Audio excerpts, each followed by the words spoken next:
യേശുവിൽ കുറ്റമൊന്നും കാണുന്നില്ല എന്ന് റോമൻ ന്യായാധിപനായ ഗവർണർ പീലാത്തോസ് 3 പ്രാവശ്യം പ്രഖ്യാപിച്ചു. എന്നിട്ടും മരണശിക്ഷയ്ക്ക് യേശുവിനെ വിധിച്ചു. ആ മരണശിക്ഷ നടപ്പിലാക്കാൻ നിയുക്തനായിരുന്ന റോമൻ സൈന്യാധിപൻ യേശുവിൻ്റെ ഭാവങ്ങൾ കണ്ടിട്ട് ശത്രുക്കളോടുള്ള സ്നേഹവും ക്ഷമയും പീഡകർക്ക് വേണ്ടിയുള്ള പ്രാർത്ഥനയും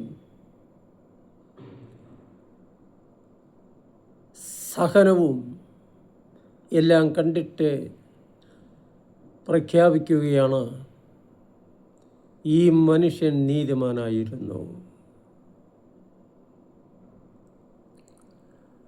പാപമില്ലാത്ത, തെറ്റ് ചെയ്തിട്ടില്ലാത്ത യേശുവിനെയാണ്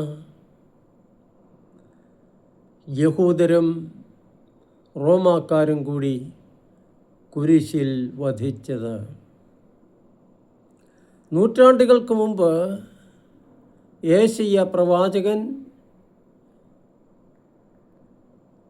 ഇതിനെക്കുറിച്ച് പ്രവചിച്ചിരുന്ന ഭാഗം യേശയ്യാ അധ്യായം 53 വാക്യം 9 നാം വായിക്കുന്നു. അവൻ ഒരു അതിക്രമവും ചെയ്തില്ല, അവൻ്റെ വായിൽ നിന്ന് വഞ്ചന പുറപ്പെട്ടുമില്ല. എന്നിട്ടും ദുഷ്ടരുടെയും ധനികരുടെയും ഇടയിൽ അവൻ സംസ്കരിക്കപ്പെട്ടു, അവൻ ക്ഷതമേൽപ്പിക്കപ്പെട്ടു. അങ്ങനെ വേണമെന്നത് കർത്താവിൻ്റെ ഹിതമായിരുന്നു.